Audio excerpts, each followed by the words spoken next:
बुद्धं शरणं गच्छामि धम्मं शरणं गच्छामि संघं शरणं गच्छामि बुद्धं शरणं गच्छामि धम्मं शरणं गच्छामि संघं शरणं गच्छामि बुद्धं शरणं गच्छामि धम्मं शरणं गच्छामि संघं शरणं गच्छामि बुद्धं शरणं गच्छामि धम्मं शरणं गच्छामि संघं शरणं गच्छामि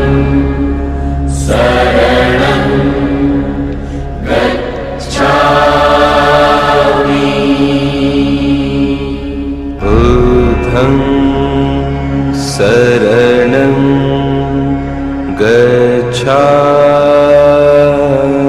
गच्छामि धम्मं शरणं गच्छामि संघं शरणं गच्छामि बुद्धं शरणं गच्छामि धम्मं शरणं गच्छामि संघं शरणं गच्छामि बुद्धं शरणं गच्छामि धम्मं शरणं गच्छामि संघं शरणं गच्छामि बुद्धं शरणं गच्छामि धम्मं शरणं गच्छामि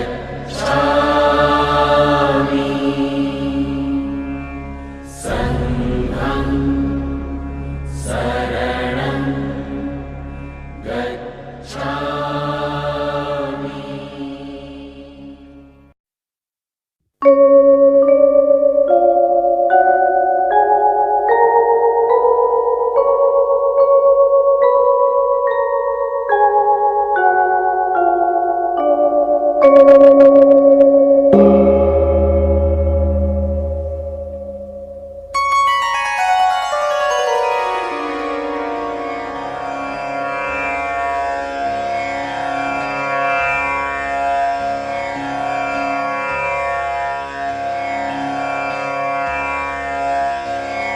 बुद्धं शरणं गच्छामि धम्मं शरणं गच्छामि संघं शरणं गच्छामि बुद्धं शरणं गच्छामि धम्मं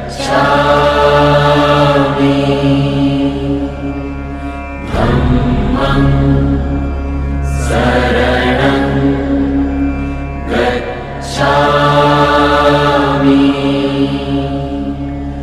संघं शरणं गच्छामि बुद्धं शरणं गच्छामि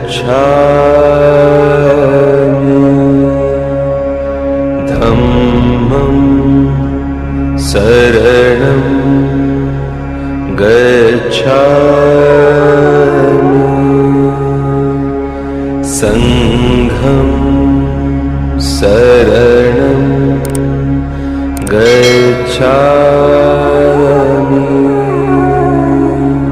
बुद्धं शरणं गच्छामि धम्मं शरणं गच्छामि संघं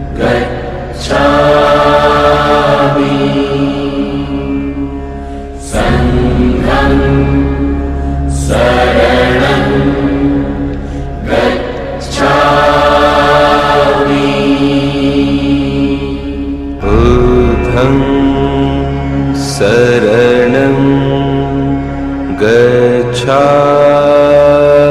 गच्छामि धम्मं शरणं गच्छामि संघं शरणं गच्छामि बुद्धं शरणं गच्छामि धम्मं शरणं गच्छामि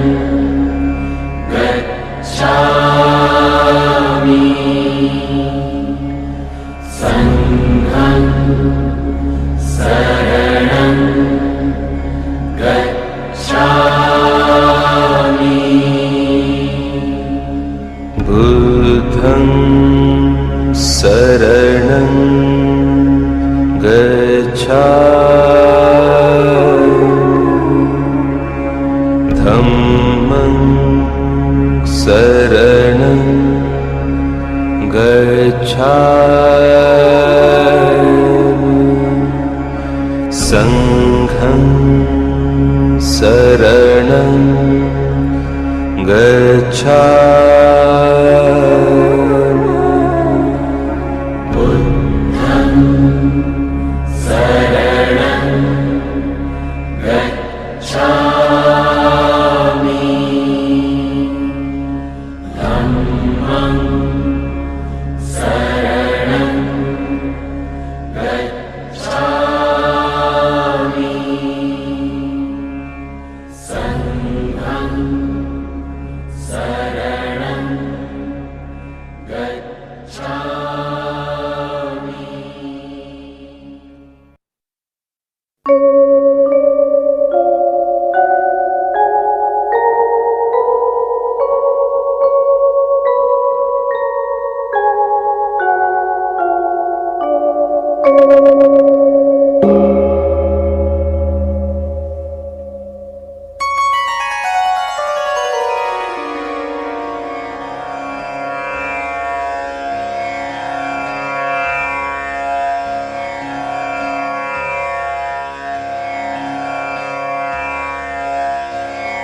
Buddham saranam gacchāmi,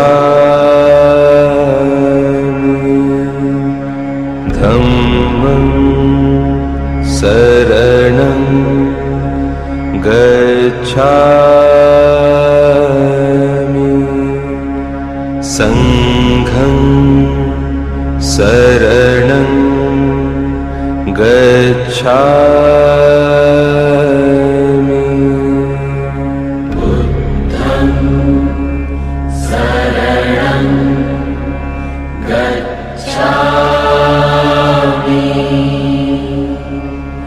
dhammam saranam gacchāmi,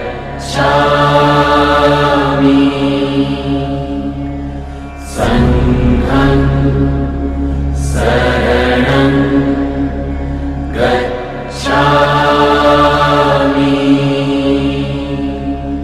buddham saranam gacchāmi,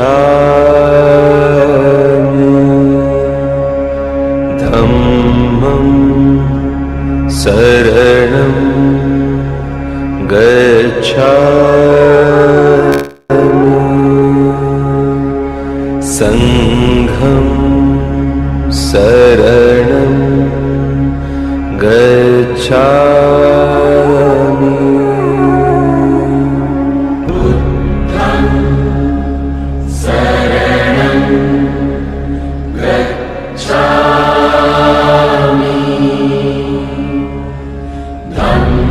gacchāmi, dhammam saranam gacchāmi, sangham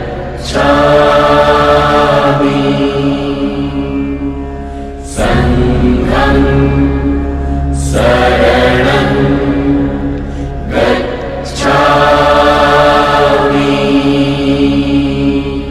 buddham saranam gacchāmi, dhammam saranam gacchāmi,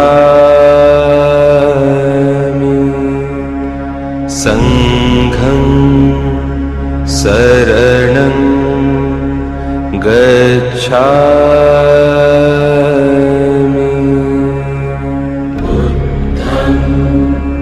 saranam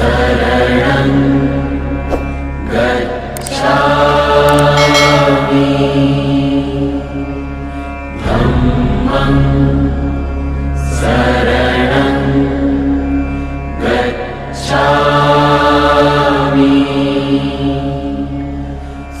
sangham saranam gacchāmi, buddham saranam gacchāmi, dhammam saranam gacchāmi, sangham saranam gacchāmi, Buddham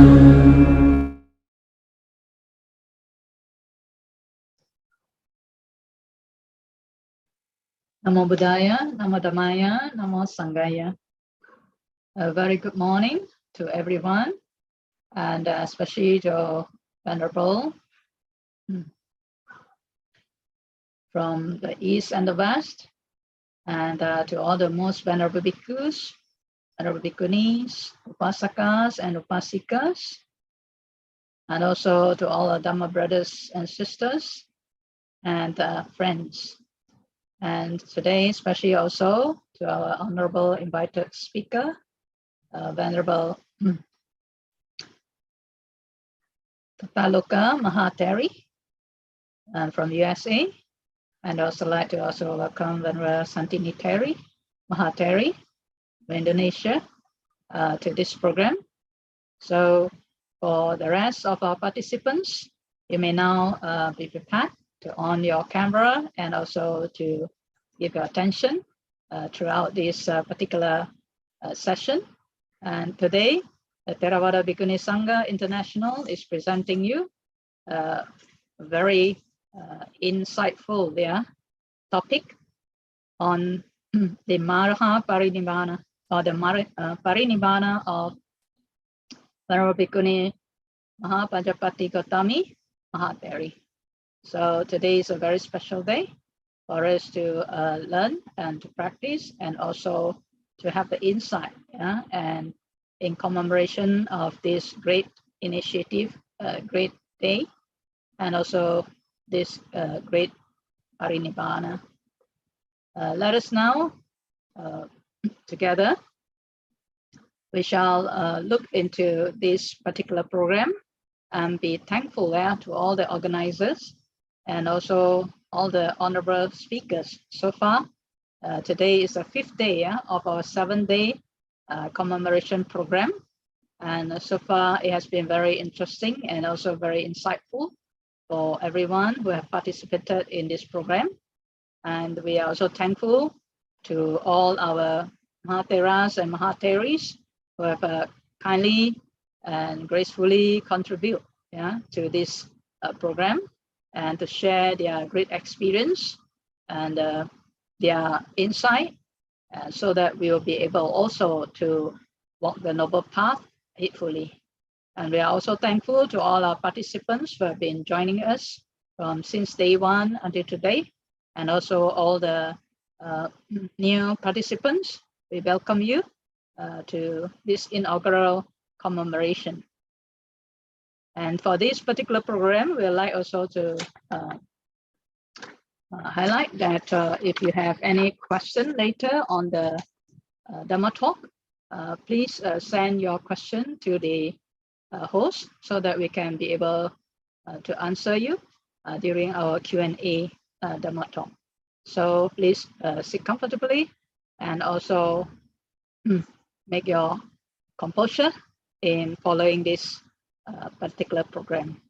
So without further ado, we'd like to invite Venerable Bhikkhuni Santini Mahateri to lead us on the taking of refuge and also the collection on the Avisavika Bandhana. I invite Venerable, please. Most venerables, Sangha members, my dear Dhamma sisters and Dhamma brothers, ladies and gentlemen, let's chant together. Arahang Samma Sambuddho Bhagava Buddhang Bhagavantang Abhivademi Swakhato Bhagavata Dhammo Dhammang Namasami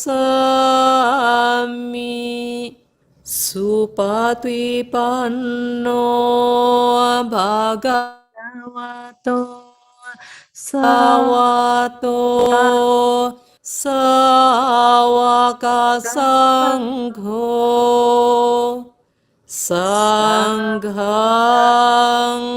Namami Handamayang Buddhassa Bhagavato Pumbabhaganamakarang Karomase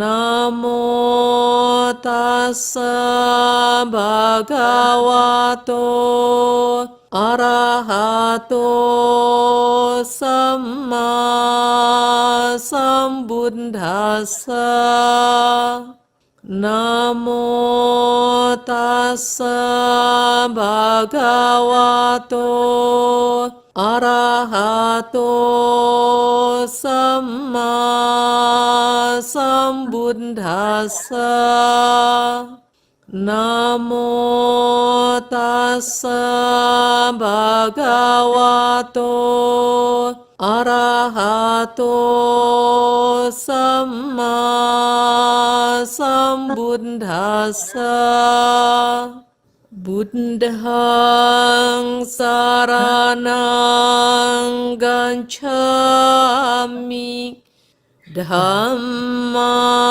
งสารนังกัจฉามิสังฆังสารนังกัจฉามิ ดุติยมปิบุตตังสรณังกัจฉามิ ดุติยมปิธัมมังสรณังกัจฉามิ ดุติยมปิสังฆังสรณังกัจฉามิ ตติยมปิบุตตังสรณังกัจฉามิ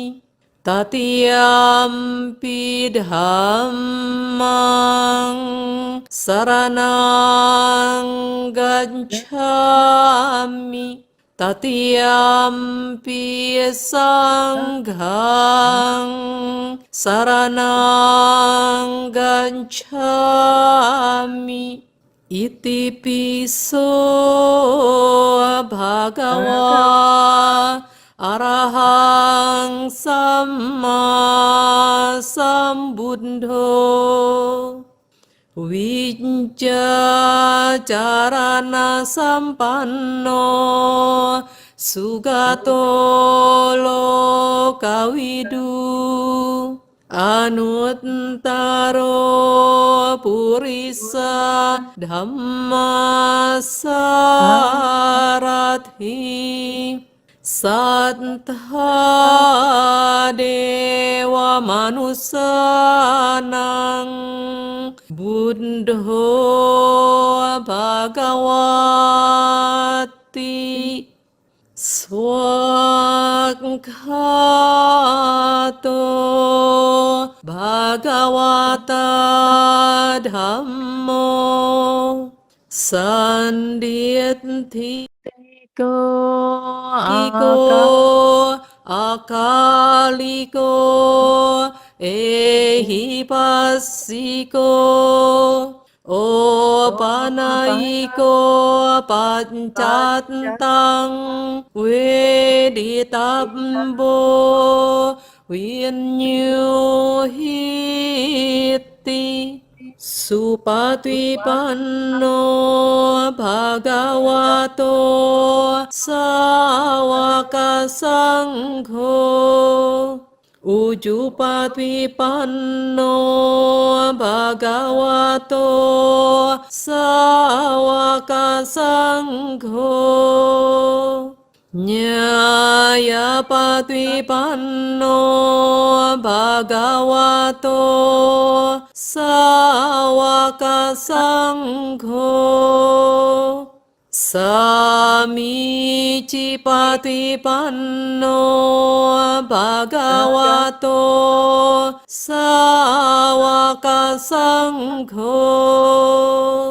ยาดิดังจัตตาริปุริสยุกานิอัตถาปุริสปุกกาลาเอสะภะคะวะโตสาวกสังโฆ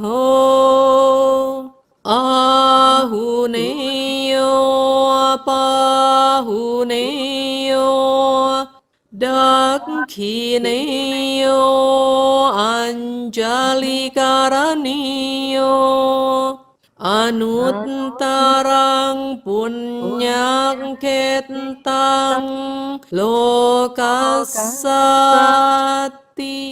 Nati me saranang anyang Buddho me saranang warang Etena sajja vajjena Sotthiyate hotu sabbada Nati me saranang anyang Dhammo me saranang warang Etena sajja vajjena Sotthiyate hotu sabbada Nati bada Nati sang Nati gomi sarana Etena sajja vajjena Sotthiyate hotu sabbada Ratanyunang bhikkhuninang Gotamī jinamatuca Thapita anggathanamhi Sada sotthing karotu no Mahāpajāpatī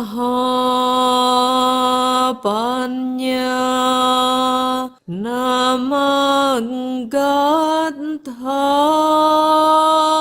khematheri tipakata Sawika Buddha Sethasa Sada sotthing karotu no Theri uppalawanaca Idhimanti namuttama Sawika Buddha Sethasa Sada sotthing karotu no Sadhu Sadhu Sadhu. Thank you. Sadhu, sadhu, sadhu. Yeah. So keeping in heart the triple gem.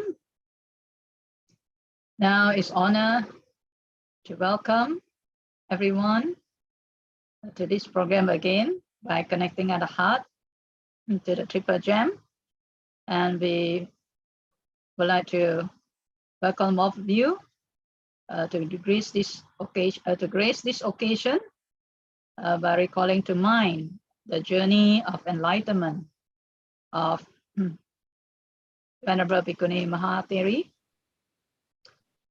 Mahāpajāpatī Gotamī, and in a quest of enlightenment.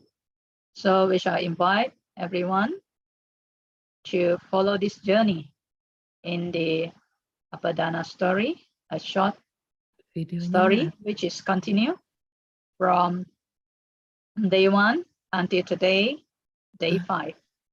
So let us sit back and relax and watch and recollect on the journey of Venerable Mahāpajāpatī Gotamī Theri, Mahatheri.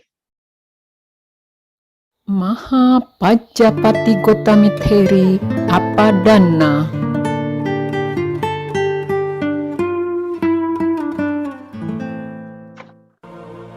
Then the other bhikkhunis, like the stars following the moon around Sumeru while keeping it to the right, after falling down at the feet of the best of conquerors, stood there looking at his face. My eye has never been satisfied before with the sight of you, nor my ear with your speech. May my whole mind obtain that unique satisfaction through the flavor of the doctrine. When you roar in the assembly, removing the arrogance of those holding other views, those who see you and hear your speech are fortunate, O bull among men. Those who bow down before your beautiful feet with long toes, copper-colored nails, and projecting heels are fortunate, O bearer of virtues. Those who hear your words, which are sweet, joyous, destructive of faults, and beneficial, are fortunate, O best of men. I am fortunate, O great hero, intent on worshipping your feet. I have crossed over the wilderness of continued existence through the good speech of the Glorious One. Then Gotamī obtained permission from the order of bhikkhus, devoutly paid homage to Rahula, Ananda, and Nanda, and said this: I am disgusted with this body, which is like a snake hole, the abode of disease, a mass of misery, the haunt of old age and death, full of various kinds of impurity, dependent on others without impulse. Therefore, I wish to be quenched. Give me permission, O son. Nanda, Rahula, and Bhada, who were free from grief without taints, firm as mountains standing, reflected on the nature of phenomena. Woe be to the conditioned state, which is unsteady, without substance, like a plantain trunk, like a deceptive mirage, transitory, not lasting.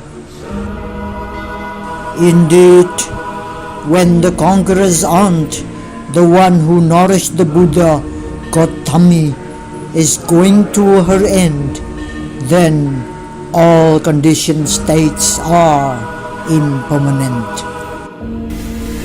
And Ananda, who was still a trainer and attached to the conqueror, was afflicted by grief. With tears flowing, he lamented here piteously. Alas, Gotamī is going to attain peace. Surely the Buddha will go to quenching soon, like a fire without fuel. As he was lamenting in this way, Gotamī said to Ananda, You whose knowledge is like the deep ocean, you who are devoted to serving the Buddha, do not be intent of grieving. a time of joy has arrived, my son. Through you, my son, I reached quenching as my refuge. You requested our Father and obtained permission for us to go forth. Do not lose your mind, my son. Your effort has borne fruit. That which has not been seen by those in the past, even the teachers of the sectarians, that state has been experienced by very young 7-year-old girls.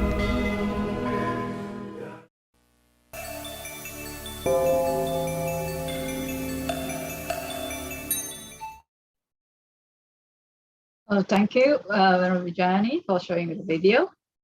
And we have seen their very interesting journey to enlightenment and to seeking even permission to enter Parinibbāna. So we can see also the fruit of paving way for people to go for going forth, and also for the higher ordination, and for their enlightenment, and for the Buddha Sasana to continue to inspire more and more people. We also see that during the going forth or before Mahāpajāpatī Gotamī Mahāteri was accepted, Venerable Ananda has said to the Lord, if women were to go forth from home life into homelessness in the Tathagata's Dhamma Vinaya, would they be able to realize the fruit of stream entry, or once returning, or non-returning, or arahantship? And of course the Buddha said yes. And we know that when the attainment, the highest attainment is achieved, and normally we will hear the word that birth is ended. The holy life has been lived. There's no further shore in this world. So today we are very grateful to have Venerable Tataloka Mahāteri to be with us, to share with us the journey on this Parinibbāna. And before this, we would like to introduce Venerable to the audience. So may I have the slide, please? So Venerable Bhikkhuni Tataloka Mahāteri will be sharing with us today the story of Parinibbāna of Mahāpajāpatī Gotamī Theri. And Venerable has been in the life of a monastic for a long time, So Venerable Bhikkhuni, or normally commonly we address as Ayya Tataloka Mahāteri, was born in Washington, D.C. in 1968 to environmentally minded scientist parents.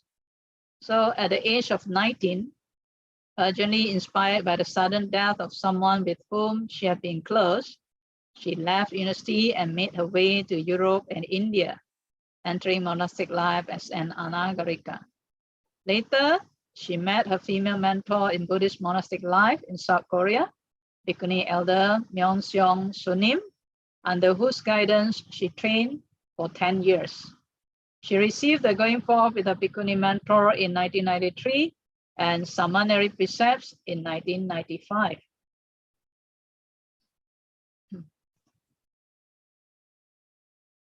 So then after that, returning to the United States in early 1996, she received Bhikkhuni Upasampada with an international gathering of Bhikkhu and Bhikkhuni Sanghas in Los Angeles in 1997 with the late Bhikkhu Ratanasara Sangha Nayaka Thera as a Upajjhaya preceptor.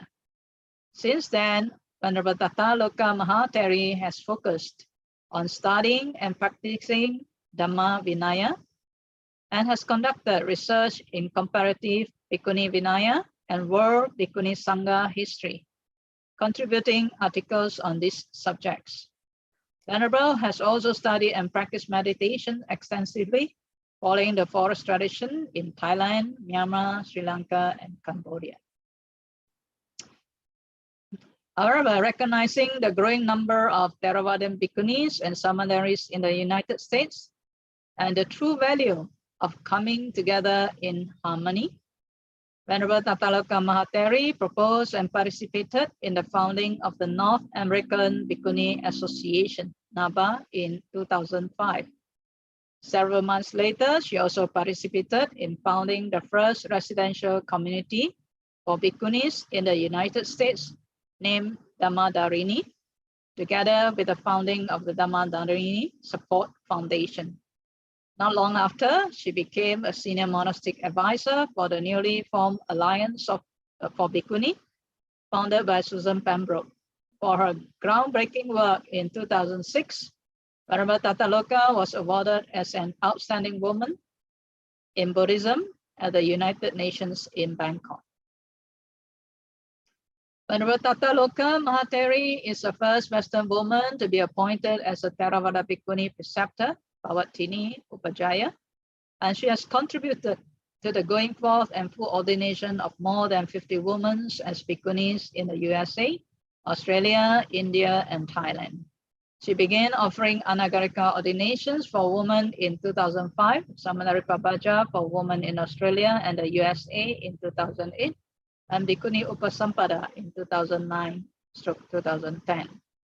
At the invitation of Venerable Ajahn Brahma Vamso Mahatero, she served as the Bhikkhuni preceptor for the groundbreaking first Theravada Bhikkhuni ordination in Australia at Bodhayana Monastery in Perth in 2009, and the first dual Theravada Bhikkhuni ordination in North America in 2010, which was co-led by the Most Venerable Henapola Gunaratana Nayaka Thero, or famously known as Bhante Ji. So Venerable currently resides as the abbess of Dhammadharini Vihara in the Santa Rosa and the Aranya Bodhi Himatish on the Sonoma coast in Northern California, where she provides spiritual guidance and monastic training in conjunction with Hermitage Praras Bhikkhuni Aya Sobana. Venerable Tataloka Mahatheri is the second she also served as a monastic advisor to Dhammadharini and the Alliance of Bhikkhuni and Sakadhyata USA. Venerable teaches regularly in the US, Australia, New Zealand, Sri Lanka, Thailand, and Canada.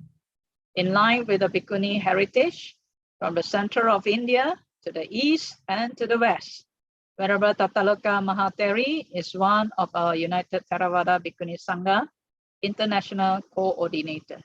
So without further ado, we'd like to invite our honorable speaker, Venerable Tataloka Mahatheri, to grace us with the story of the Parinibbāna of Mahāpajāpatī Gotamī.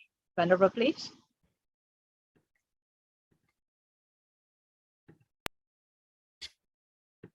Namo tassa bhagavato arahato samma sambuddhassa. Namo tassa bhagavato arahato samma sambuddhassa. Namo tassa bhagavato arahato samma sambuddhassa. Buddhaṃ dhammāṃ saṅghāṃ namasami.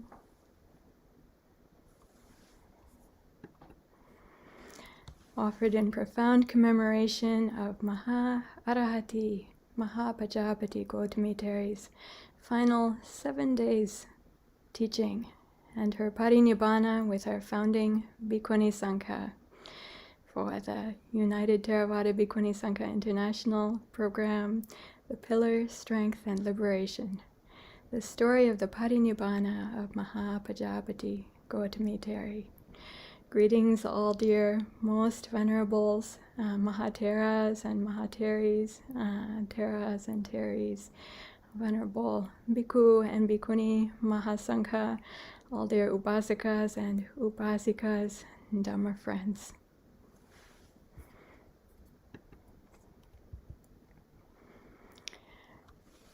Arathaviriye Pahitate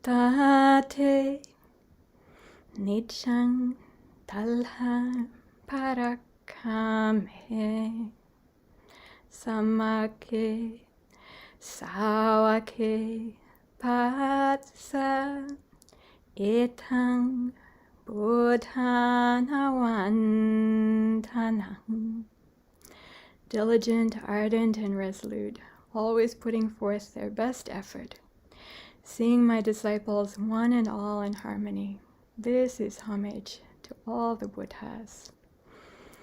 This seems most suitable in the spirit of our united Theravada Bhikkhuni Sangha, coming together from so many different countries around the world in peace and harmony, dedicated to the Buddha, Dhamma, and Sangha together. These are the words of the Buddha to Gotamī Teri in the Mahāpajāpatī Gotamī Teri Apadana. Give an overview. We'll be covering 3 parts and maybe a bonus if there's time. Part 1, an introduction to the text telling the story of the Parinibbāna of Mahāpajāpatī Gotamī. Part 2, reading the Mahāpajāpatī Gotamī Teri Apadana, the story of the Parinibbāna of Mahāpajāpatī Gotamī in the Pali, Tipitaka. Part 3, Gotamī's legacy, 3 stupas dedicated to Mahāpajāpatī Gotamī Teri in India, per the Pilgrim Diary of Xuanzang. And then the bonus if there's time. Part 1, an introduction to the text telling the story of the Parinibbāna of Mahāpajāpatī Gotamī. How do we know her story? An introduction to the text telling the story of the Parinibbāna.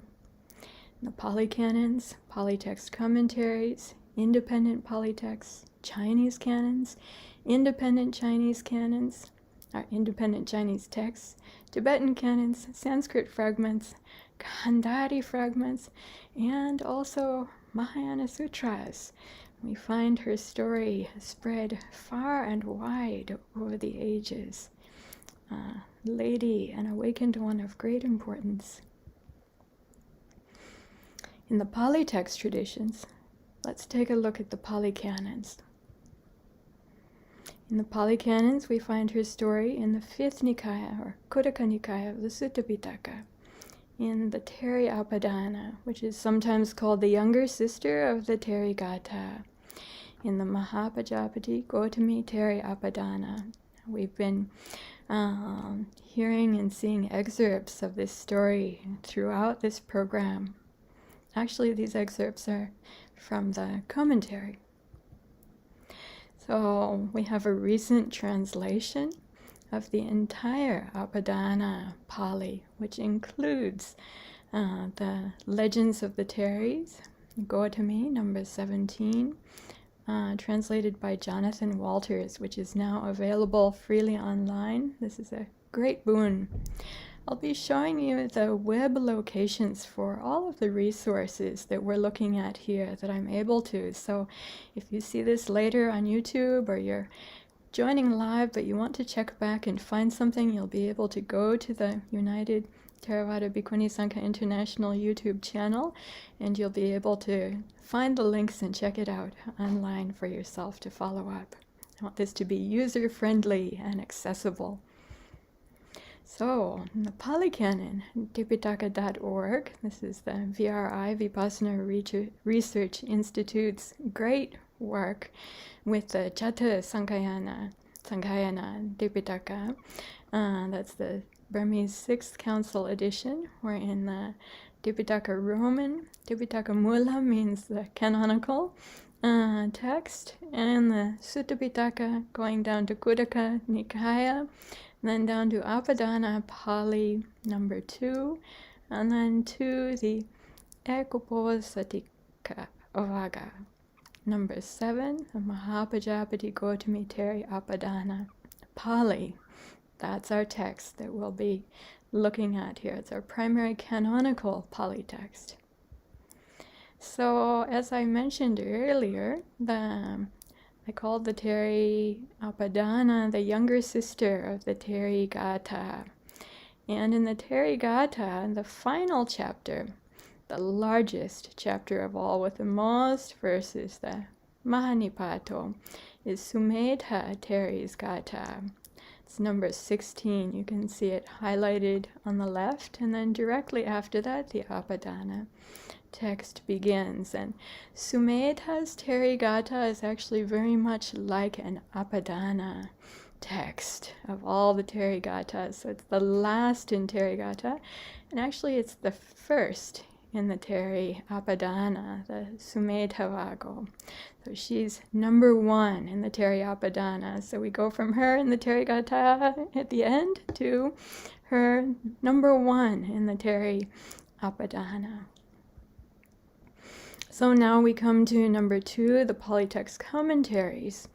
So we have this text also, a slightly different version that we've been having translations from Walter Pruitt for the Polytext Society, and a commentary on the verses of the Teris by Acharya Dhammapala.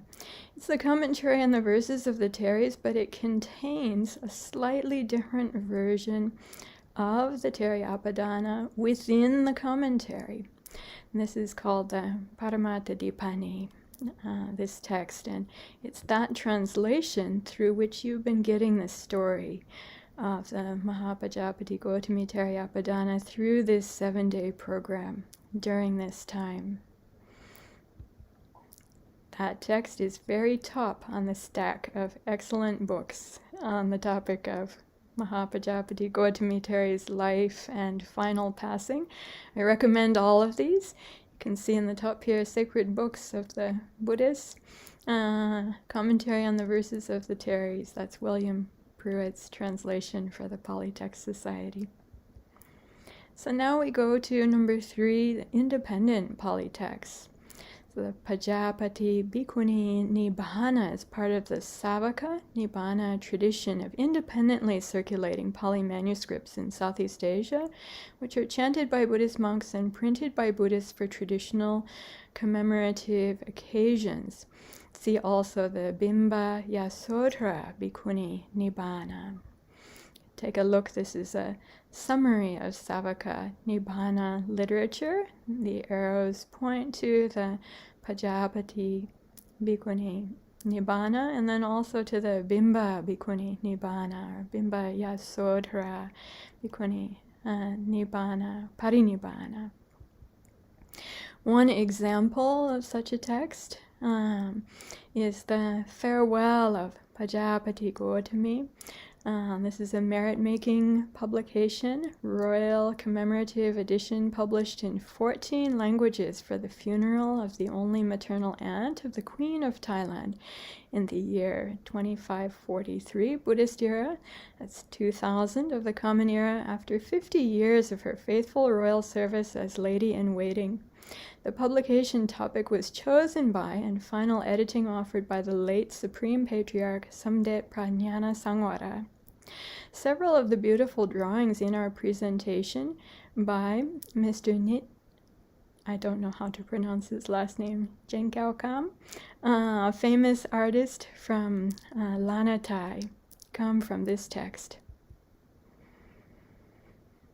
In the Polytext, it's transmitted that Mahāpajāpatī Gotamī at the age of 120 has come to intuitively understand in her meditation that the Parinibbāna of the Buddha and other great disciples is impending, and that her own time too has come. The Polytext traditions say that the Buddha announced his impending Parinibbāna to the Sangha 3 months beforehand. This is remembered and commemorated on the Magha, February, full moon just passed. Let's move now to the Chinese canons. An important note, these are early Buddhist teachings that we're going to be looking at here in the Chinese canons from the Savakayana or Shravakayana genre, also known as Hinayana or Theravada teachings. So in the Chinese text traditions, this is a listing of texts that tell the story of the great final passing of Mahāpajāpatī Gotamī Teri. You can see there are quite a few of them. What is she known as? What is she called in the Chinese text traditions? The first one that I've highlighted here, interestingly enough, she's called the Buddha's mother. And then Parinibbāna is transliterated in Chinese here. She's also known as Mahāpajāpatī Gotamī Bhikkhuni, as well as Mahāpajāpatī Bhikshuni. And Xuanzang lists two different ways to write her name as Pajapati or Prajapati that he uses in his pilgrim records. We'll be seeing more of him later on. So, for whom the path is most dear in the Chinese text traditions. The characters here mean path of great love or great love of or for the path. Prajapati or Prajavati was transliterated into Chinese from Kandahari as, I'm not sure how to pronounce it, but Piyawati, something like this, possibly corresponding to the Kandahari form of her name, Priyapati, beloved to the path, which becomes Piyawati due to Middle Indic developmental patterns. Mahāpajāpatī, for whom the path is most dear. Venerable Bhikkhu Pasadika has offered Chinese translation of the story of Mahāpajāpatī Gotami's Parinibbāna from the Ekotarika Agama, which is the Chinese text parallel of what we call the Anguttara Nikaya, or it could be called the Anguttara Agama. Agama means what's passed down, Nikaya is a collection. Ekotarika or Anguttara means just further factors, one by one, so numerical discourses. Then Mahāpajāpatī Gotami went to the Exalted One. She bowed down her head at his feet and said to him, I hope for a long time the Exalted One will bring the ignorant and deluded to their senses, and may his life never be endangered. Gotami, responded the Exalted One, such words in regard to the Tathagata are not appropriate. The Tathagata can prolong his lifespan, which will not be short, and his life will never really be in danger. So this story comes up again later on. It comes up in the Pali text as well. We'll see this repeated again and again under the rubric of the story of the sneeze, story within a story. Venerable Bhikkhu Analayo has also more recently translated the Mahāpajāpatī Gotami's spectacular passing away in his miracle-working nuns in the Ekotarika Agama, which we see here. And this is where we find it in Chinese. This is the Chinese text of the Ekotarika Agama. You can see here she's called Mahāpajāpatī Gotamī Bhikkhuni. I'll read directly from it. You can see the Chinese and the English translation. The world-honored one said to the bhikkhus, among my disciples, it is Mahāpajāpatī who is foremost in respect of broad-mindedness and extensive awareness. This is interesting because in the Pali text we know her as being foremost in seniority of many knights, of great age or being most senior, but here the Buddha is commending her and asking us to remember her for being foremost in respect of broad-mindedness and extensive awareness. I found this interesting. So Shobharani Dash from India and studying and doing scholarly work in Japan, wrote Mahāpajāpatī, the first bhikkhuni. And this turned out to be very interesting. She looked at a number of different Chinese texts and translated them. On the cover here we see an image that just looks like a Buddha image with a lot of monks, but actually that's Mahāpajāpatī Gotamī sitting in the center down there with 52 bhikkhunis. Here's a closer look. This is from Wat Theptida Aram in Bangkok, Krungthep Mahanakhon, Thailand. So that's Mahāpajāpatī, and since the picture on the book cover, she's got new gold skin. Many people have discovered that she's there, and having been shut up and left alone for hundreds of years now, she's enjoying a really greatly increasing popularity and appreciation once again. This is also the image of 52 bhikkhunis, and coincidentally, in the Chinese texts, actually, rather than a tradition of 13 great Arahant bhikkhunis, which we recite from the Pali, there is a local tradition in Cambodia, as well as in the Chinese texts, of 52 great bhikkhunis. Their names are listed here. You might be able to see Mahāpajāpatī Gotamī Teri top, front and center, Khema Teri and Upalawana Teri foremost at the top, left and right. I think most all of these would be familiar names to you here.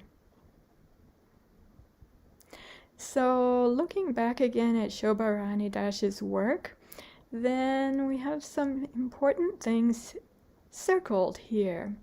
Here we find that the saying that the Tathagata would surely attain Parinibbāna within 3 months, lying down between the twin Sala trees in Kushinagara, Kushinara.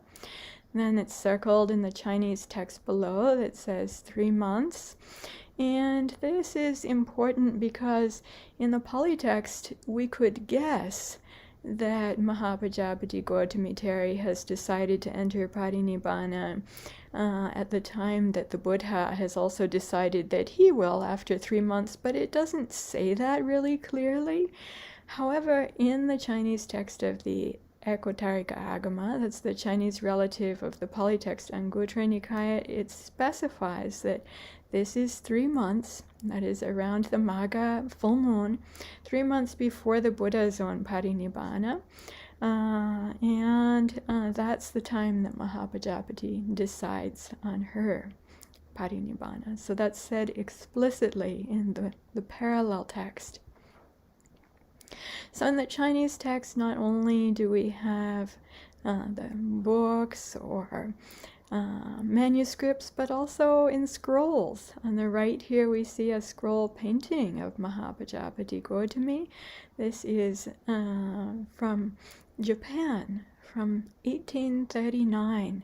It's actually one of a pair. The other painting on the left is of Ananda Tero, and then there's information about her life, from her verses there, painted onto the scroll itself. So we find more information here.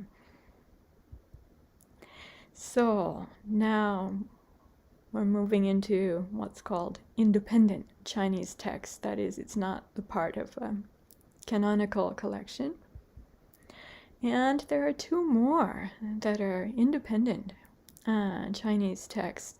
Jan Natier, Professor Jan Natier, has been working on translating these and given a number of interesting lectures and workshops over the years on the glorious death of the first Buddhist nun, the final nirvana of Mahāpajāpatī, from what's called T144 and T145, which are 2 early Chinese renditions of the story, now assigned to the late 2nd and 3rd centuries of the Common Era. There are many things that are similar to the Pali text or the same, and there are a few things that are different than the Pali text as well. So this is her work, draft translation in progress.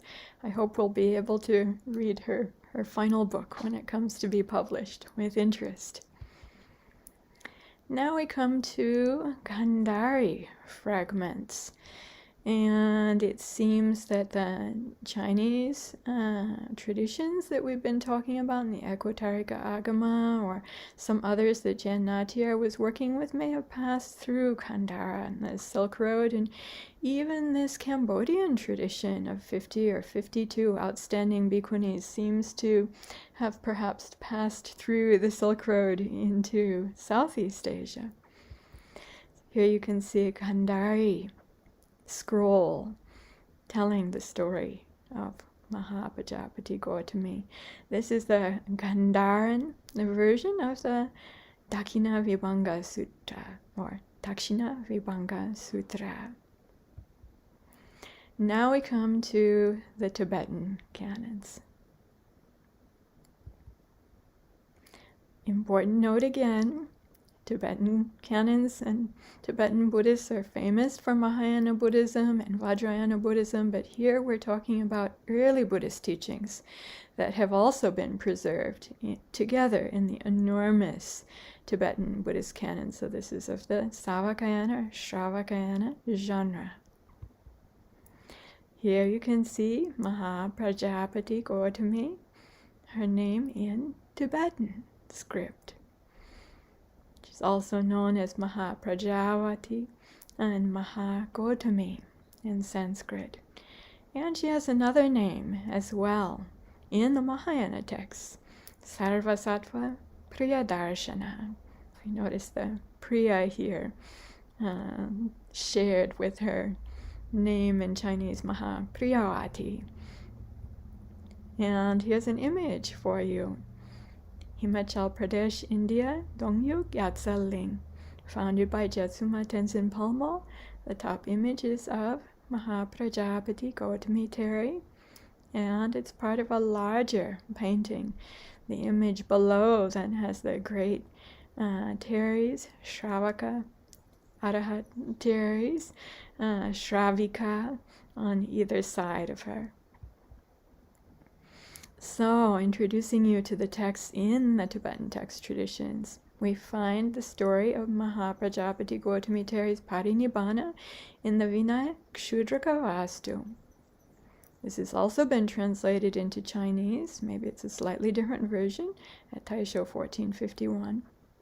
This text is related to the Pali text Vinaya Kandakas, Mahavagga Kandaka and Chulavagga Kandaka. And here you're looking at the manuscript in Tibetan of the Mahāpajāpatī Gotamī Parinibbāna. I was so touched to see this. I appreciate one of the translators with the 84,000 project who's working on this, sharing this manuscript with me. Oh, Venerable Damcho, Diane Finnegan, her work, her dissertation for her degree in Doctor of Philosophy, for the sake of women too, ethics and gender and the narratives of the Mula Sarvastivada Vinaya, that's where I came to learn that this text exists in the Tibetan canon. In her dissertation, there are just 2 paragraphs that are translated from it. You can see here what I've highlighted. Then Venerables Nanda, Aniruddha, Ananda, and Rahula hoisted the bier of Mahāpajāpatī Gotamī. The Lord, too, also took hold of it with his right hand.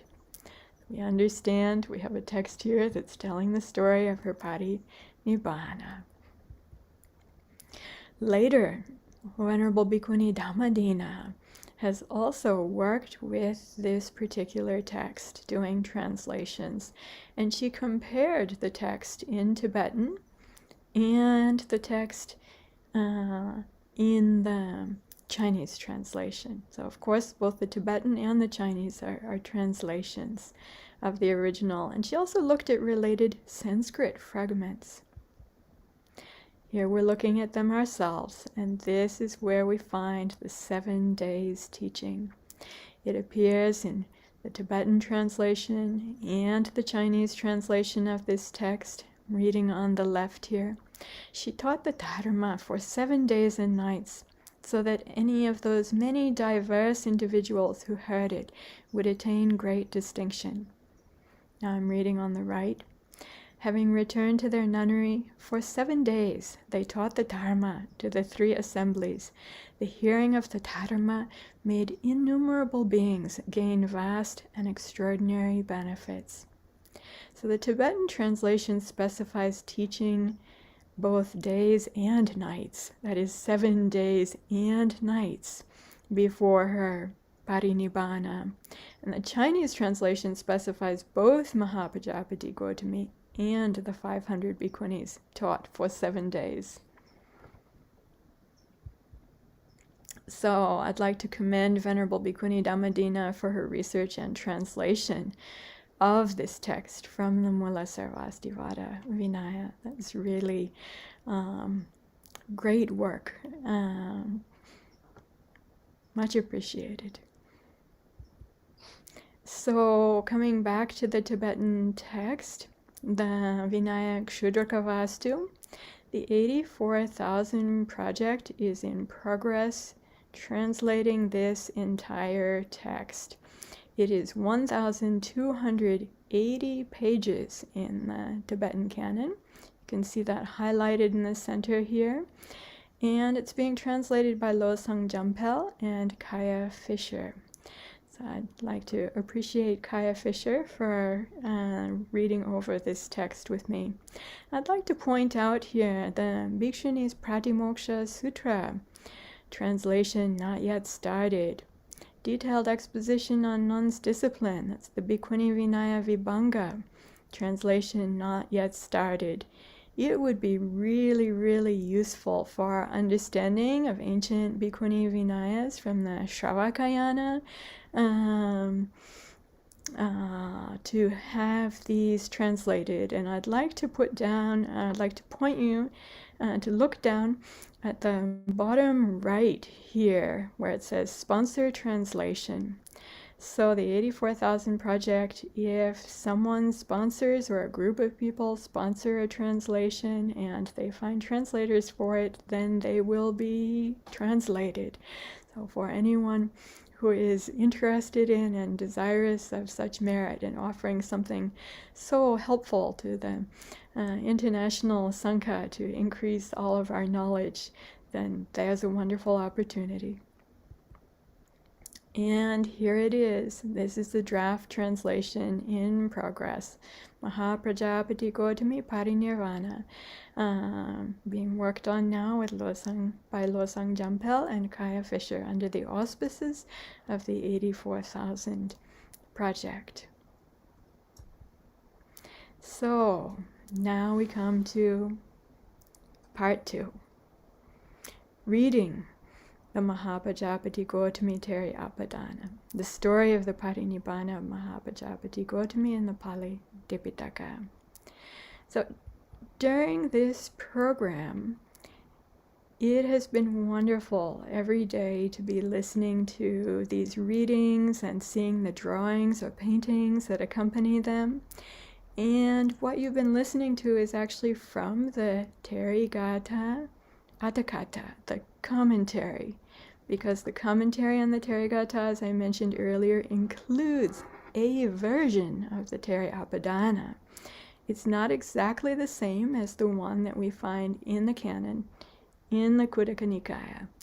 And I have been looking at these texts for years, and I thought during this time I would like to offer translation of the canonical text.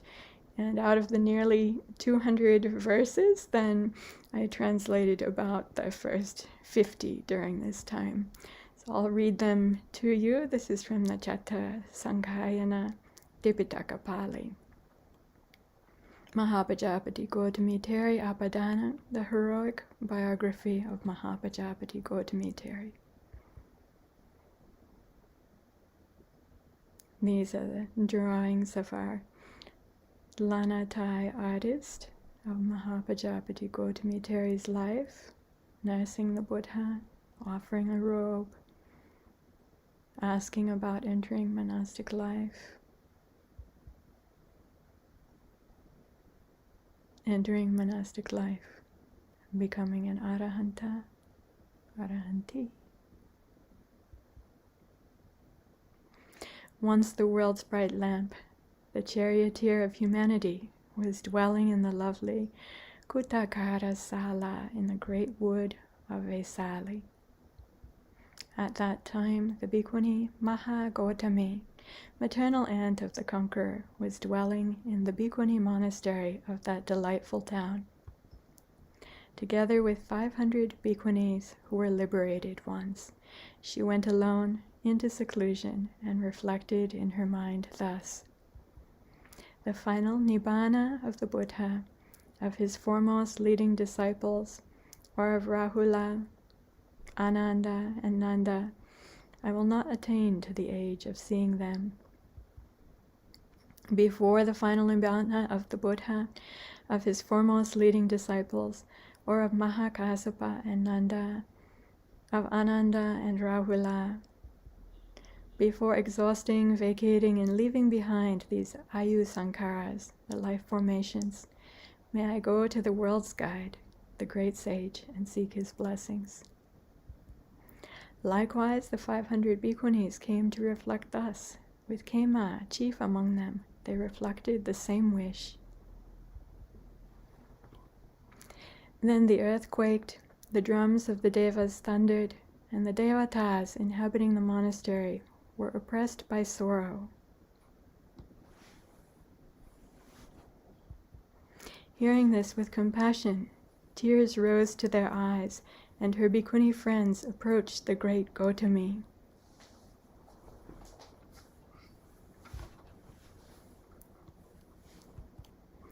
Bowing their heads to her feet, they then spoke these words: "Noble lady, Aye, while you had gone to be alone, we were dampened with tears." They said, "The solid earth shook, the devas' drums thundered. It's as if crying is heard. What does this mean, O Gotamī?"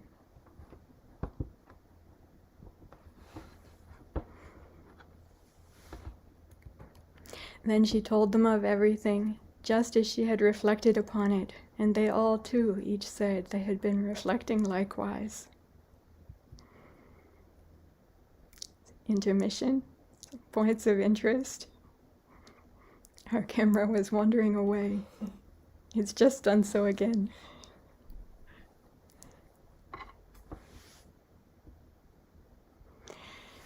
Out of 40 Teri Apadanas, the Gotamī Teri Apadana is one of only 2 for bhikkhunis that tells a final Nibbāna story.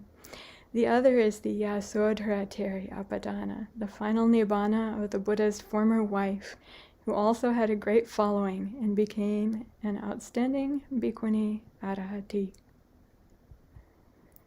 The Gotamī Teri Apadana is longer than all other Teri Gathas and Teri Apadanas at nearly 200 4-line verses, totaling nearly 1,000 lines. Yasodhara Teri's is next longest at nearly 100 verses.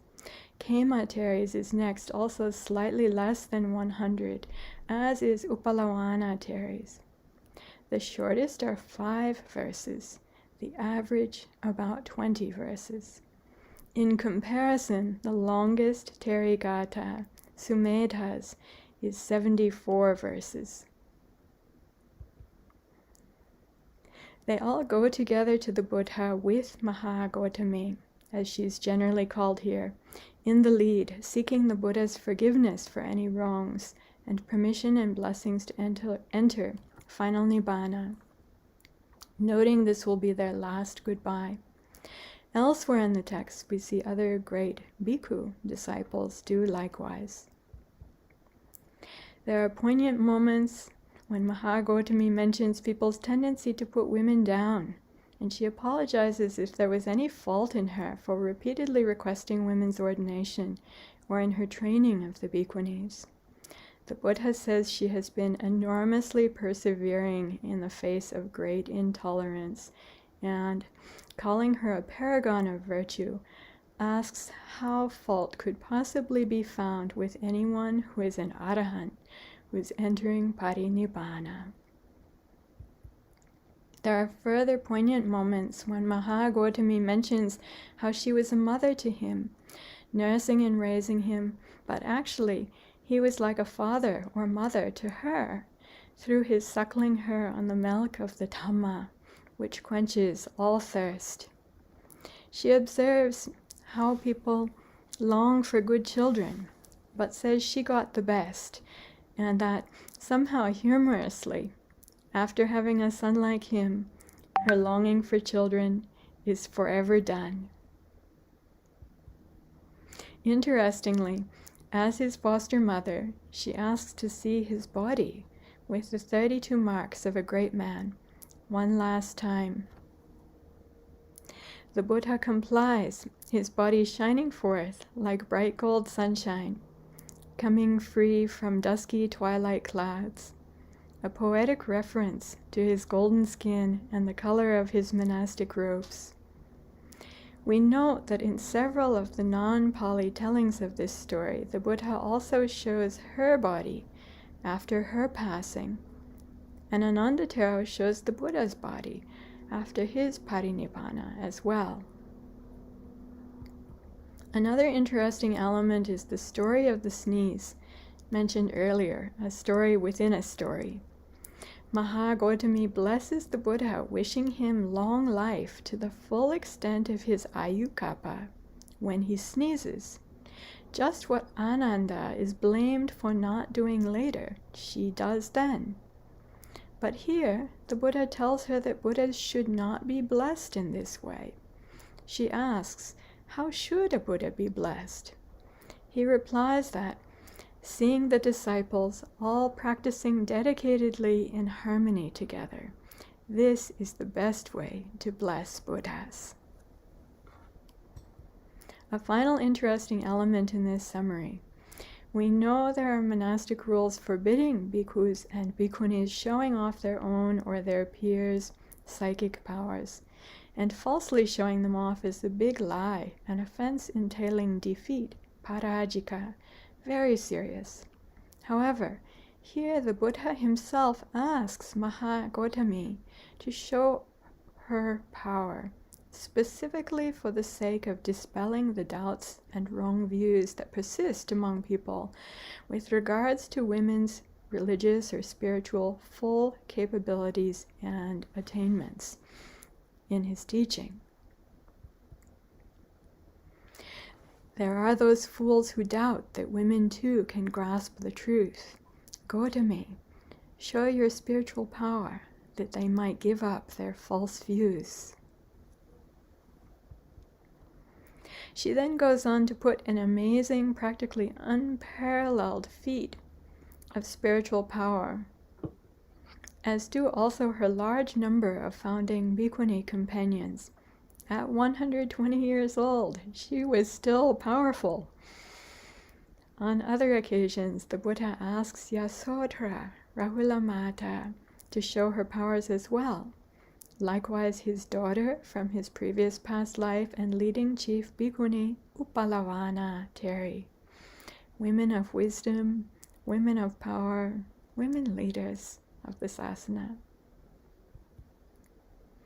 Gotamī addressing the fourfold assembly just before her and her 500 companions' Parinibbāna. If you all have love or sympathy for me, and if you have gratitude, then steadfast in the true Dhamma, make valiant effort.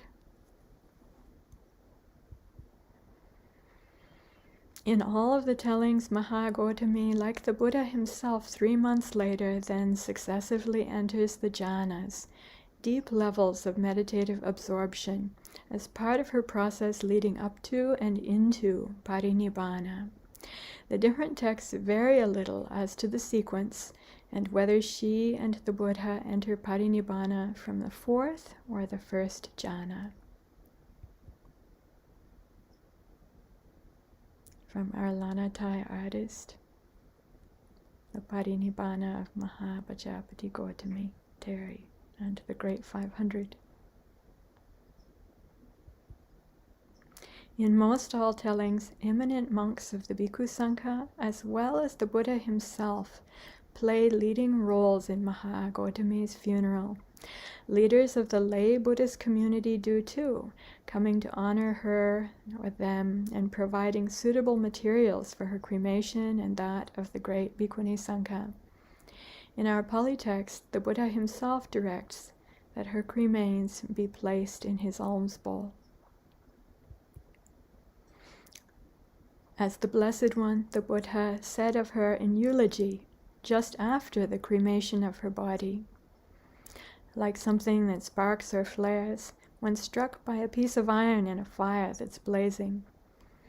As it gradually becomes calm and cool, its destination is not known. So too for those who are completely liberated, who have crossed the flood and bondage of sense pleasures, who have attained unshakable bliss, there is no destination to be pointed out.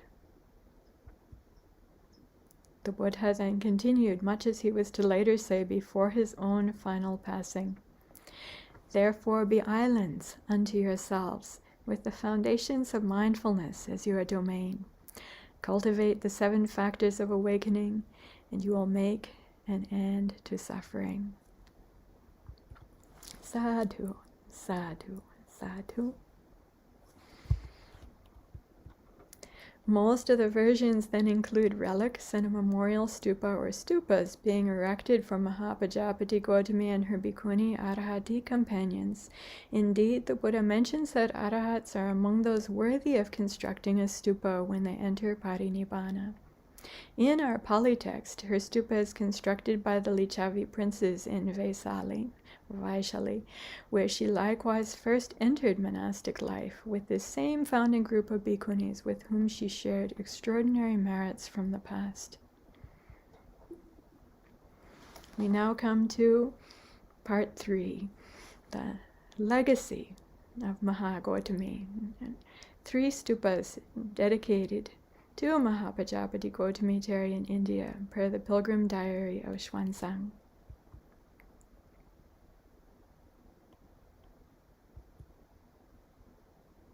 Three stupas dedicated to the memory of Mahāpajāpatī Gotamī visited by Xuanzang on his pilgrimage were observed and recorded in Vaishali, Kapilavastu, and at Shravasti in Savatthi.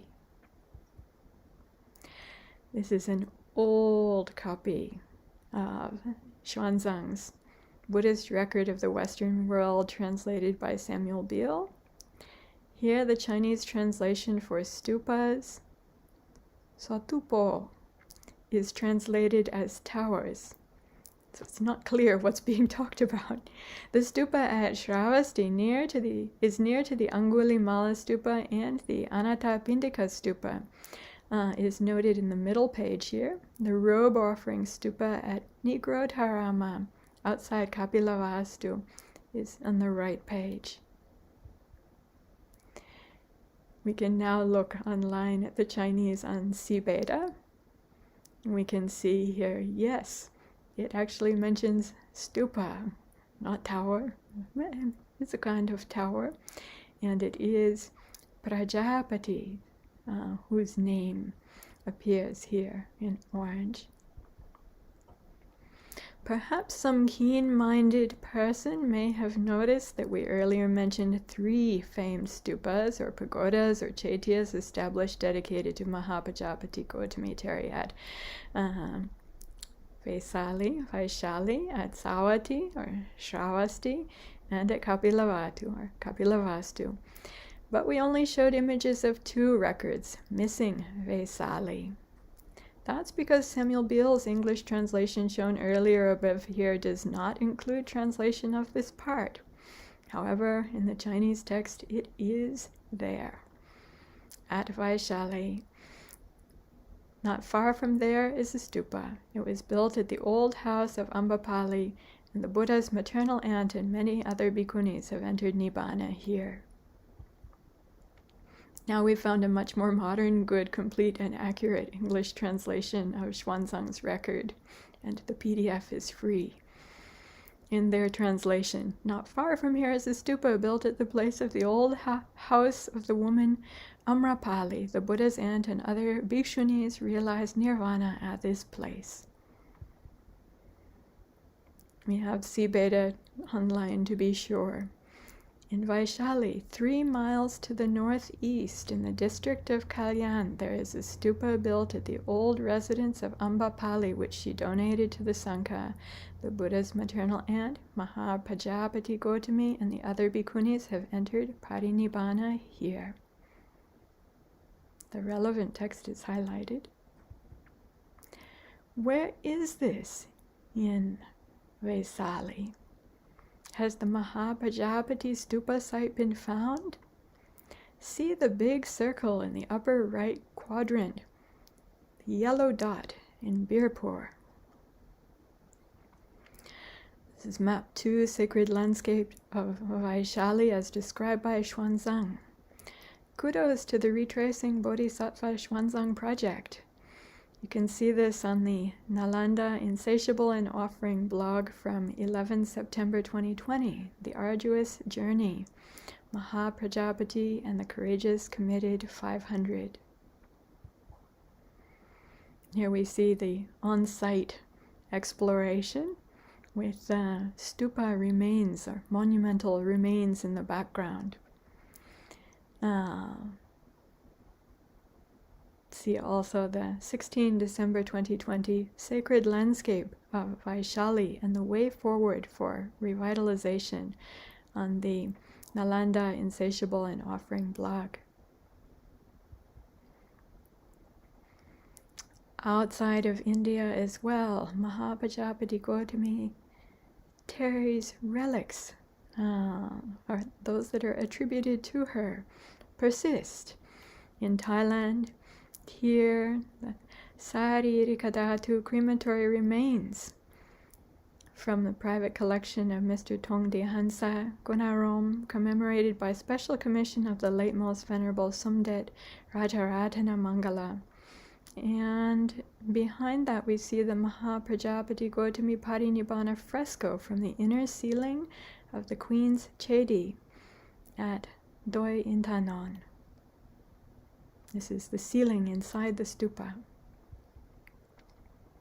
In Sri Lanka, this is at the Dambadenia Mutukala Mahameona Nuns Monastery in Sri Lanka.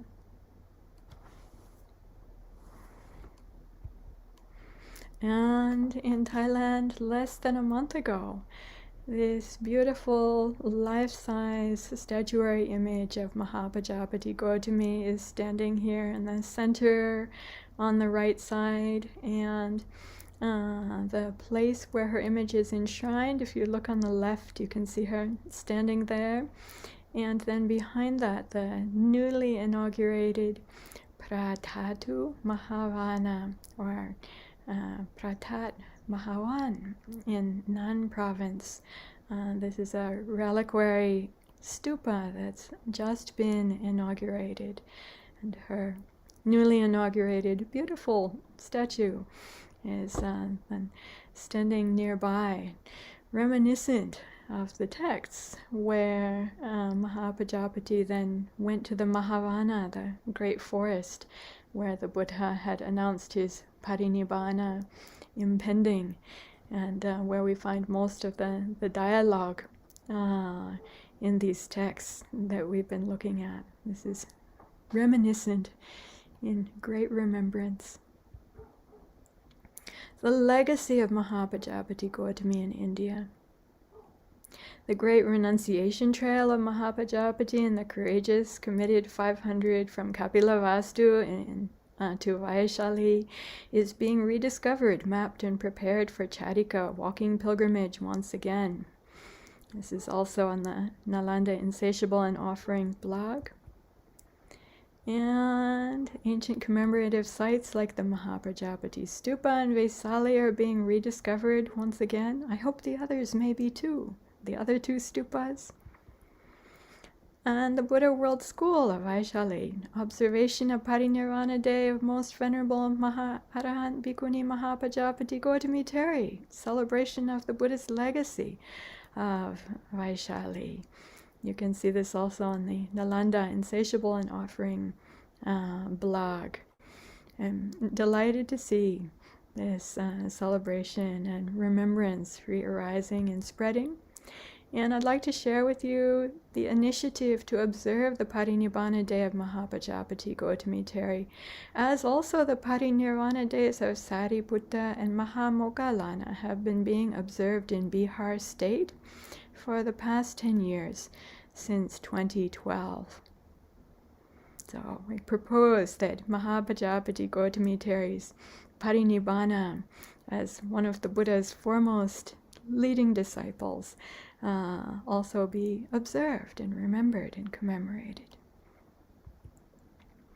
So now, in our overview, we've come to the bonus if there's time. We have a couple of minutes left. So, enduring popularity and importance.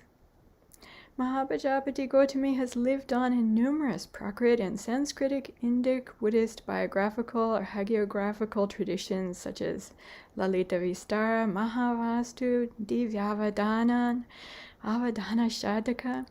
And she's also lived on in Mahayana and Mantrayana or Tantrayana traditions texts as well. That can be a big surprise for us in Theravada traditions. So, Mahayana Sutras. In brief, Mahāpajāpatī lives on witnessing and joining. This is in Mahayana texts. Witnessing and joining for great Mahayana teachings with hundreds or even tens of thousands of bhikkhunis. And she's identified as a bodhisattva and predicted to Samma Sambuddhahood. Important note, this would not be possible according to the Savakayana or Shravakayana tradition. That is, after someone has entered Parinibbāna as an arahant, they're not able to come back again. So, in the Mahaprajna Paramita Shastra, the treatise on great transcendental wisdom, Mahāpajāpatī and the 500 bhikkhunis Parinibbāna is honored by the Buddha and Bhikkhu Sangha in ways similar to what we find in the early Buddhist teachings.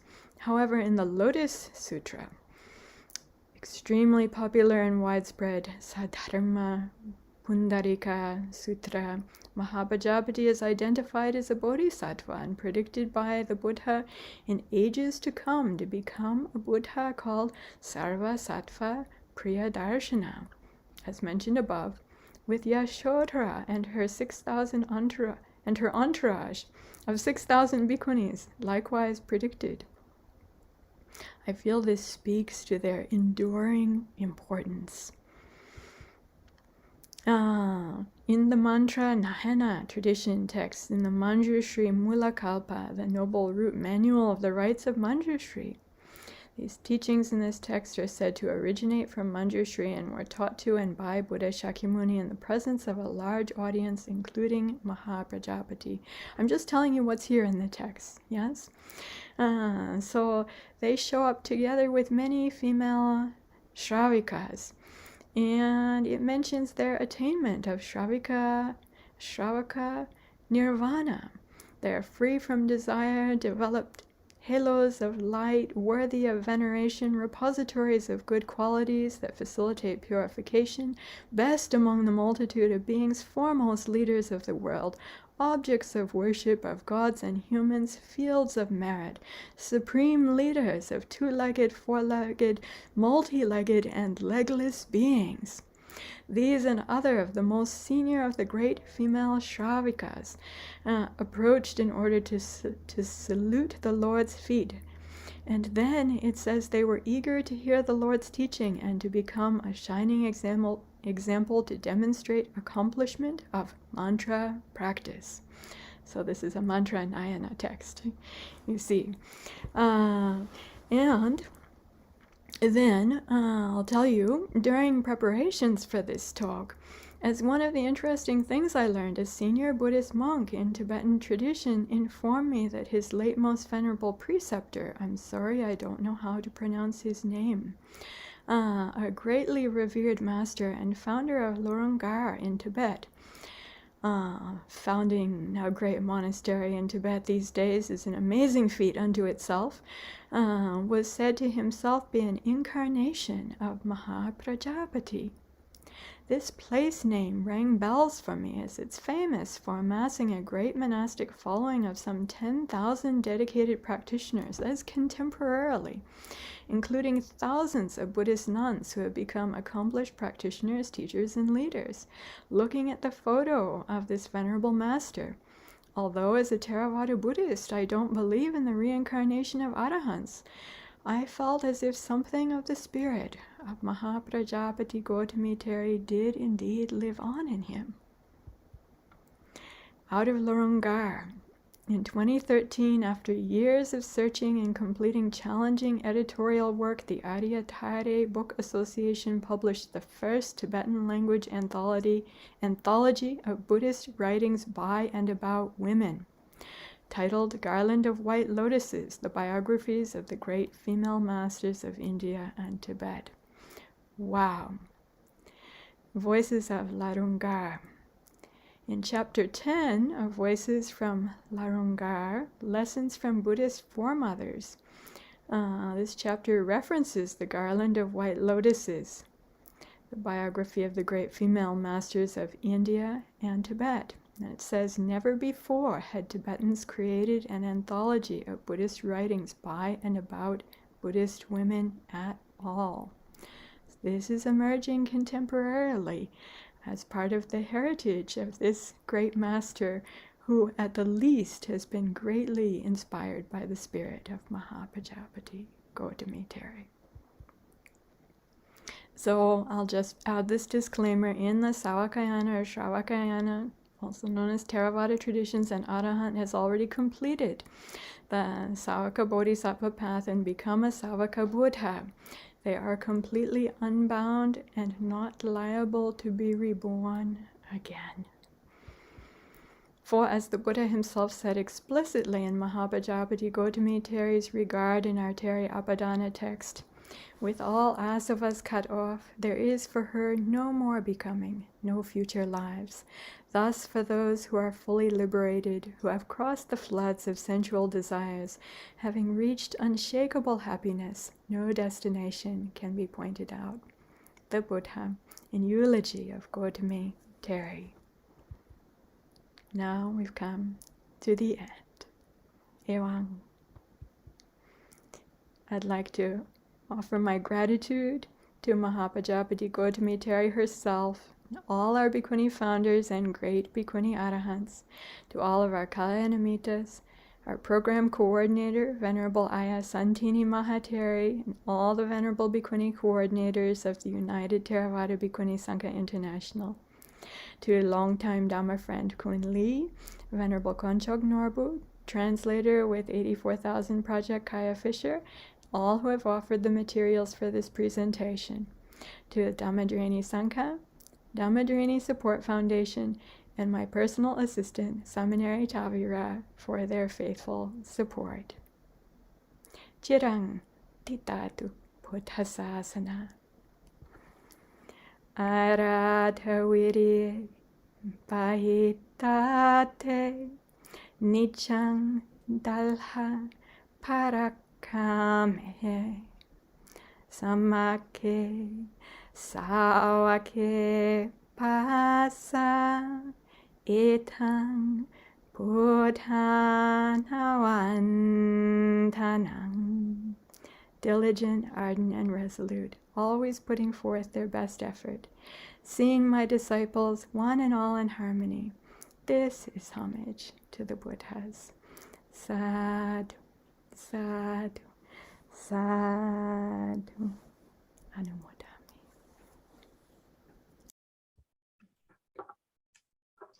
Thank you so much, Venerable Bhikkhuni Tataloka Mahateri. Sadhu, sadhu, sadhu. It has been a very enriching session with a very rich research and the text from the canonical biography of Venerable Mahāpajāpatī Gotamī, and to also give us a perspective of what are the literature, the historical literature of Mahāpajāpatī Gotamī. I think is indeed very grateful and appreciative of such a time spent to make this research and to show us the journey from what we heard sometimes from the reference resources, and to have a proper understanding of the development. And I think also it's also very appreciative for all who have kindly do the translation, and for all the compiler, such like our Venerable Tataloka Mahateri, to take great effort to compile and to show us a very clear journey, comparing the Pali Canon and also the Sanskrit and the Chinese extant and the commentary, so that we have a real understanding, and to make our own clear information, and the true knowledge about the journey of Parinibbāna.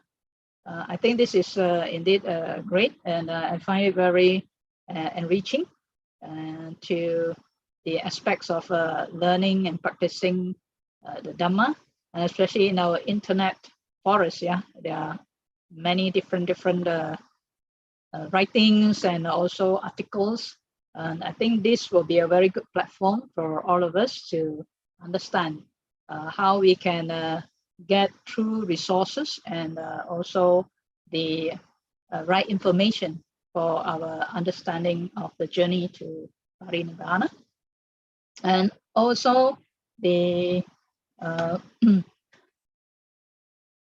journey of in the Abhidhamma, in the canonical text, we see the journey of Parinibbāna of Mahāpajāpatī Gotamī Mahatheri's enlightenment, showing us the great virtues, the humility, the faithful, the great faith in the Buddha, the leading heroes of all the sasana work. And we can see that with this attainment, it shows that the qualities of an arahant, and also the journey how we should practice, and the appreciation of the sangha, and of this particular path and practice, especially in the 4 foundations of mindfulness, the 7 factors of enlightenment, and all the qualities of attainment as an arahant, and the clear idea also about the attainment of arahanthood, and also their mind and their clarity and purity, and also the meaning of Parinibbāna. So indeed, it's very grateful, and also especially like to also highlight that Venerable Tataloka Mahateri also have shown us today. We still can see all these stupas commemorating the great leader, Arahat Mahāpajāpatī Gotamī, in our day. And I think this is also especially important in the what the Buddha has mentioned. A stupa is indeed an honor to have that opportunity for people when they come by to the stupa to recollect to mind the qualities of the Buddha, of all the Arahantas, and Sangha, the Bhikkhu or Bhikkhunis. I think this is important for us to gain our faith, and also for those who have faith to have greater faith.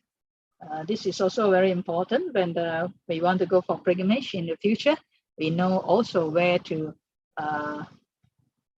connect our practice, our recollection of the great qualities of all the Arahants. And this is also especially very, very good for those who are new in Buddhism to also come into the understanding of the journey to Mahāpajāpatī or to Parinibbāna. So let us now have the session open for Q&A.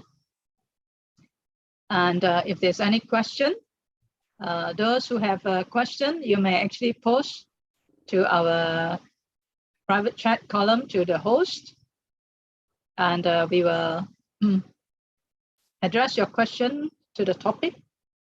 And do take this opportunity because Venerable Tataloka Mahatheri is a very experienced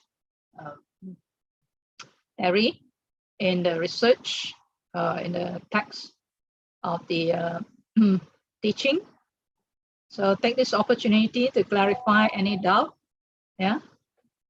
And you may post your question to the host.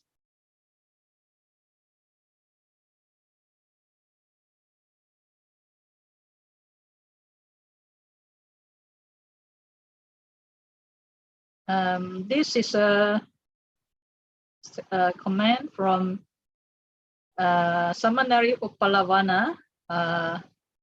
So Venerable Tataloka, she is saying that Aya Pandami, she said, are you considering recreating the walk of Mahāpajāpatī Gotamī, Mahatheri's original walk, from Kapilavastu to Vesali as a pilgrimage walk for bhikkhunis and samaneris of the future? So over to you, Venerable. Yes, absolutely. There is the plan to do so, to have the charika for bhikkhunis and for everyone who would like to walk that walk. Actually, this charika route is both the route of Mahāpajāpatī Gotamī Theri walking out of Kapilavastu and also the route of the Buddha. So this is being called the Great Renunciation Trail. And if anyone would like to walk in the footsteps of the Buddha as he's leaving the palace and going forth in his great journey of discovery and awakening, or if they'd like to walk in the footsteps of Mahāpajāpatī Gotamī Theri and those 500 pioneer bhikkhunis who founded the Bhikkhuni Sangha, then yes. Upasaka Dipakanand with the Retracing Bodhisattva Xuanzang project, which I showed on the screen on this Nalanda Insatiable and Offering blog, where I got this information from. I was really privileged a couple of years ago, actually the last time that I met Venerable Bhikkhuni Sumangala, and then also Venerable Bhikkhuni Dhammananda Theri and Venerable Bhikkhuni Viditadhamma Mahatheri in Bodh Gaya together. That time, a friend and supporter who leads up Insight LA in Los Angeles, a Dhamma teacher, actually offered a tour guide for Bodh Gaya and the area. And that tour guide then asked me, actually they're called a pilgrimage interpreter, not a tour guide, asked me, what am I interested in? I said, the bhikkhunis. I want to find the sites of the ancient bhikkhunis and also special and important sites for women in Buddhism.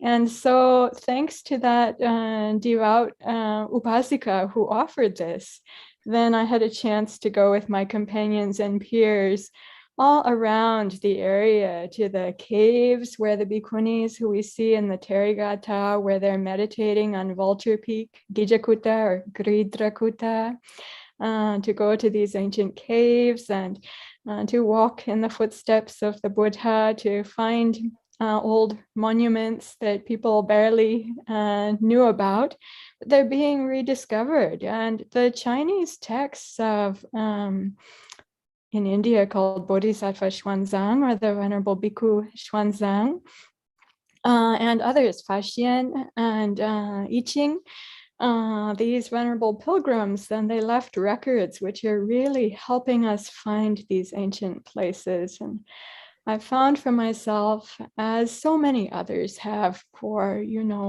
millennia past, how valuable it is to connect in this kind of way. Of course, it's in our heart, but also we're living in the world of forms with these physical bodies. And so when we feel ourselves physically walking in the footsteps of those who are great awakened ones and sitting together with the remains of their corporal remains, of course, it's the Dhamma that's important, and it's everywhere, unhindered, really no obstacle. And yet these are all just expedient means to help us feel the connection, to point our minds and hearts even through our bodies, our feelings, the mind, Dhamma, these bases. So valuable and useful. Now my body is broken down with age and sickness. Even I'm not as old as Gotamī, 120, I'm only half that. But as a young monastic, I love to go on Charika, Tudong, the time on Tudong, walking in Thailand's northeast, or on pilgrimage in Sri Lanka and India. These have been some of the best, most excellent times in my life, so inspiring and refreshing and giving courage and strength. And I don't wish to be born again, but if I were born again, I wish to go to these places. I want to encounter the Dhamma even faster. I entered monastic life as a teenager, but I'd like to more soon, even more soon, not to waste time. So I hope so. And I would like to encourage everyone who has ability, through your moral support, through your interest, to support the rediscovery of these 3 ancient stupas related to Mahāpajāpatī Gotamī Terry in India, and the translation of the further texts to make them available. Mahāpajāpatī Gotamī belongs really, I think, to all our Buddhist traditions. I want to say that. Different Buddhist traditions might remember her in different ways, but let's say even I know now amongst Chinese speakers in the world, the old texts, meditation, people are opening them up again after not really much opening them up and looking at them and not practicing with them for such a long time, but they are again. These are alive. It's not just something buried in the crypt, buried in the stupa. It's just a cultural relic. So much of the teaching and path of practice is coming alive again, as well as the rediscovery of these places. So I want to support this and everything else that opens up the path and opens up the way, because this is truly, it's most valuable and precious in this life. And so many people are just wasting so much time. There's so much depression and people feel lack of meaning, and it doesn't have to be like that. Absolutely connecting with inspiration, finding the path, living the path, the fruits of the path come, and then we won't feel depressed or worthless like that anymore. Absolutely not. A life of meaning that's worth living, and even we can gain the highest fruit that's possible for humanity and all types of beings. Thank you so much, Venerable. It is indeed, I do agree that a pilgrimage open up that kind of connection, the teaching itself, and making it alive for people to follow the path. Yeah, so we look forward for this Charika to be accomplished soon in the journey of the footstep of the Buddha, and also for the bhikkhunis. Yeah. So is there any other question that anyone would like to ask? Take this opportunity. Venerable Bhikkhuni Sumangala and Venerable Bhikkhuni Santini Mahateri can lead up these pilgrimages.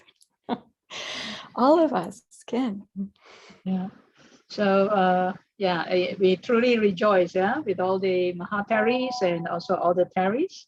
And so we do not have any more question from the technical team and also from the participants.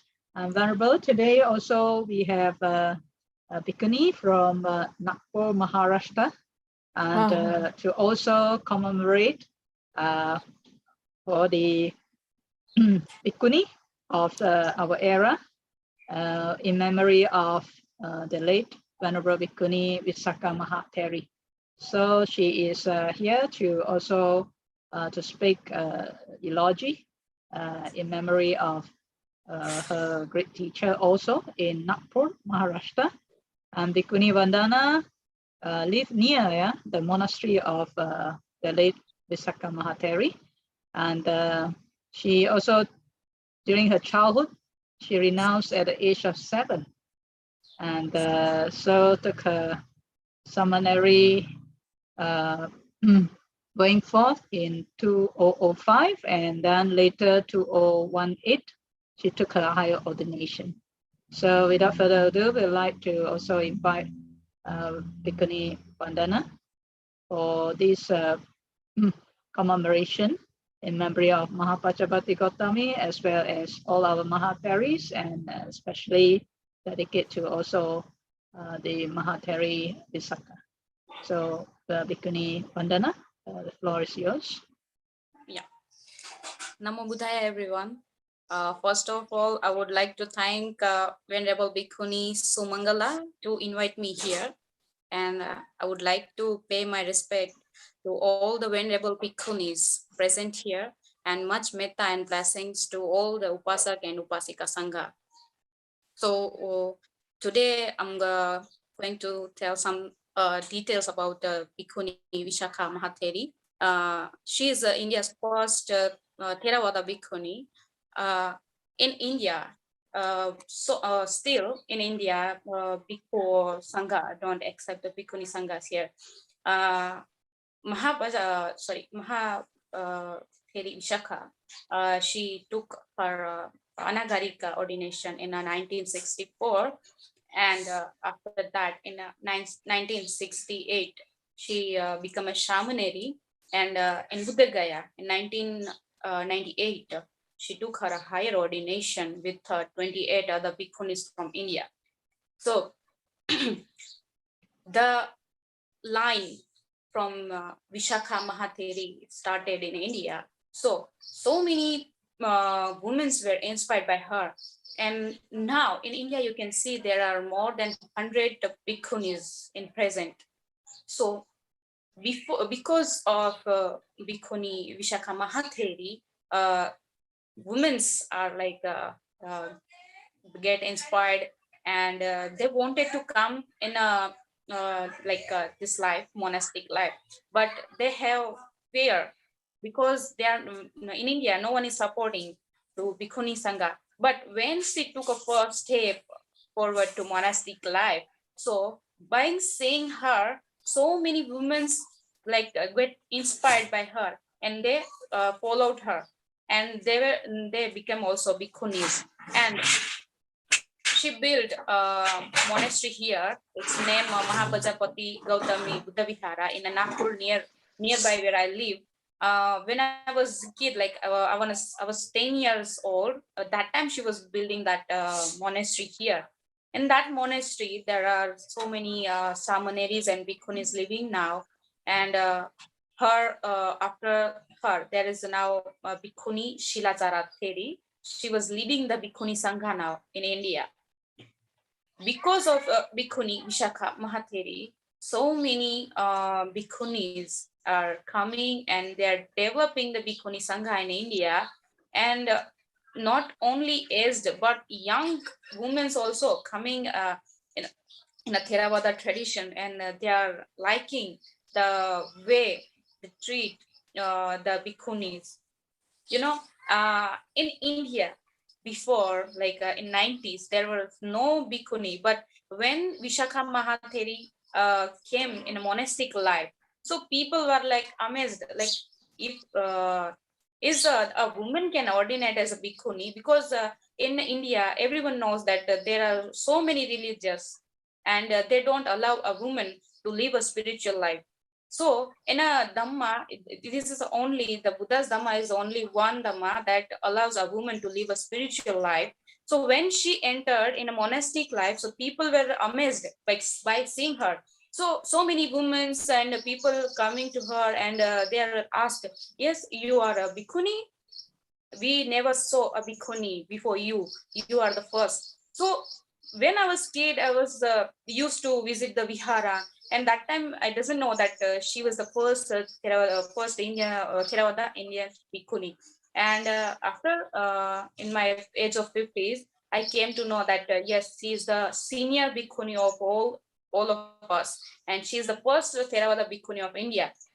So she is our pride, and we proud of her, because of her in India, the chain of Bhikkhuni Sangha is started again. And I hope in future also the Bhikkhuni Sangha's chain is remaining as she started to build. And I know from India, there are so many Bhikkhunis who is well educated, and all the Bhikkhunis were inspired by her only. In Nagpur, the Bhikkhuni Sangha, they only is there because of Vishakha Mahatheri. Yes, now I think nearby 100 Bhikkhuni, she has built the Bhikkhuni Sangha in Nagpur only. And not in only Nagpur, but outside of Nagpur also.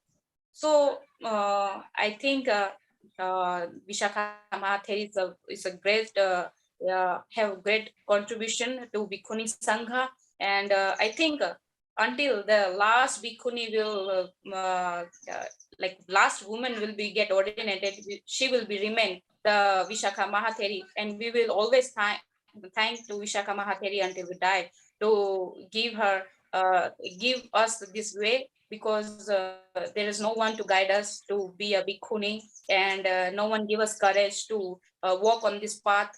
So she is the like mother for all of bhikkhunis. She is the mother for all the bhikkhuni sangha in India, and we are got so inspired by her, because she was so strong, and she was like a boss. Yeah, because her voice, her attitude was like completely different from others, because she was struggling so hard. No one is accepting the woman who's living a spiritual life. Even in Buddhism in India, the monks are not allowing to women to get ordinated. So she was the first, and I don't know how strong, how much like she suffered, and like I can't say what she experienced in her life, because in India people are very narrow-minded. They don't allow a woman to do a spiritual work or spiritual. They can't allow to live the woman a spiritual life. So she inspired me a lot, and I think to other bhikkhunis also. And I think in future also we need bhikkhunis like Vishakha Mahatheri, like Mahāpajāpatī, Gotamī Mahatheri, and Sanghamika Mahatheri. Like if we will have that kind of bhikkhunis, so I think we can make the hermitage, or like Buddha's times, the hermitage of bhikkhuni sanghas. So I would like to conclude my talk here. Thank you so much, everyone. Namo Buddhaya, Anumodana to all of you. Sadhu, sadhu, sadhu.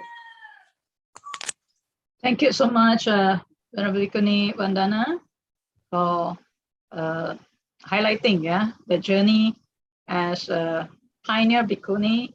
And in this commemoration, we are able to connect back the great initiative that each of us need to take for the journey to the Sangha, for the journey to Parinibbāna. So indeed, we are grateful. Today, we also, again and again, we are very grateful to the Buddha to provide this Dhamma without distinction to all human beings. And also, we are grateful to all the Mahatheras who have continued to be diligent to sustain the Sasana. And we are also very thankful to all our Mahatheris, and especially if you look at the Mahatheris in the United Theravada Bhikkhuni Sangha International, they too are the founders and initiators of today's great assembly and today's Bhikkhuni Sangha, which have celebrated their journey in this era 25 years ago. So we are really grateful to all, and all the Mahatheras and Mahatheris.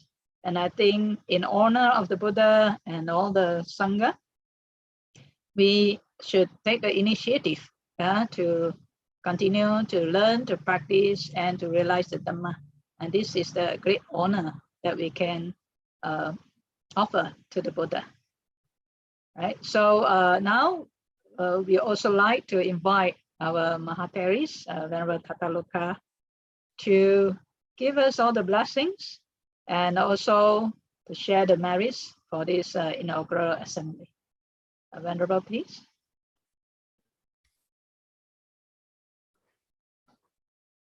So I just want to express my joy first in this auspicious gathering together and sensing the nearness of all of our Venerable Sangha from around the world and all Dhamma friends and our connection to one another. And I wish that the efforts that we made to show up our hearts, our interest, how we've been applying ourselves, that we look to the light of the Dhamma and the inspiration to guide and to apply ourselves well. May we not waste time. We have this precious opportunity. We know our world is impermanent. These bodies are impermanent. This life is impermanent.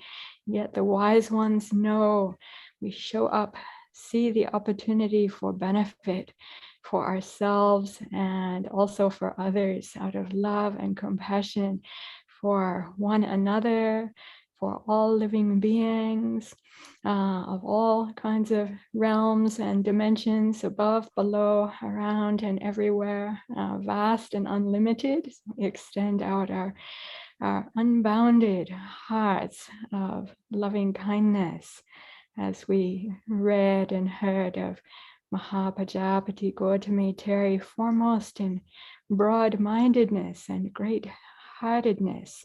May we follow in the footsteps of the noble ones and experience the fruits of the noble path for ourselves. May this human life, these precious minutes and hours and time that we have alone and with one another, not be wasted on us. Let us make the dedication together as if with our hands in Anjali, in a way we're all holding hands together, having this shared merit with one another as we have now to further grow in the path, to do the work of the path and to share these great blessings and merits broadly, deeply, widely with others, that the path be open, available, visible, and well lived in this time now.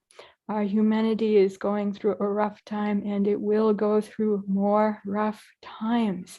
History tells us that, the present tells us that, and this Dhamma is powerful and strong and able to be in the midst even of the crematory fire and still to find our peace, release, freedom in, say, like blazing brilliance of the heart, as well as the depths of the going out of the fires, the quenching, the peace, the Nibbāna, unbounded and unlimited. May this path, may we plunge into the path of the deathless ourselves and open that up to all others, so much in need in the midst of the suffering and fires and turmoils of the world. May we have every good blessing. May all the devas protect us by the power of the noble triple gem, by the power of the Buddha, and of the qualities of awakening itself, by the power of the Dhamma, the power of truth itself, by the power of the noble Arya Sangha, and the power of the path itself and its fruits. May we know that deep, most excellent well-being that passes through absolutely everything and finds its depth of the unbound, released peace, freedom, and unexcelled happiness of Nibbāna. Sadhu, sadhu, sadhu. Sadhu, sadhu, sadhu. Thank you so much, Venerable. And today, again, we have a great session. And we're really thankful to all participants too for your attentive listening throughout this program. We're also very thankful to all our technical support, from Dhammadharini and also to Venerable Bhikkhuni Sadika and Bhikkhuni Vijayani from the Indonesian Theravada Bhikkhuni Sangha, and to Ayah Santini, who has kindly also lead us in this team, and to all our Mahateris who have always been very supportive, and to all our Mahateras who are always also leading us and inspiring us to have great faith and to have the confidence to always move on and be diligent in our practice and to be a great example to others. So with this, we would like to thank everyone and wishing everyone a good day. And we will also invite you to join us. This is the 5th day, and tomorrow the 6th and the 7th day. So this is a 7 days commemoration of the Parinibbāna day of Mahāpajāpatī Gotamī Mahateri. And the culmination of the whole program will be on the 23rd. So tomorrow we have the session in the evening. In KL time is 8 p.m. to 10. And then Indian Standard Time is IST 5:30 p.m. So for the rest, you may refer to your time zone. So please join us again. And we are happy and gratefully to share the Dhamma for these 7 days for everyone's well-being. So thank you so much and welcome again tomorrow.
Thank you, Venerable Tataloka. Thank you, Venerable Sumanggala. Thank you very much, Ayya Santini. So much appreciation for your serving as our Dhamma program coordinator for this great event during this week leading up to the lunar quarter on the 23rd, the lunar anniversary of the great Parinibbāna of our founding bhikkhunis.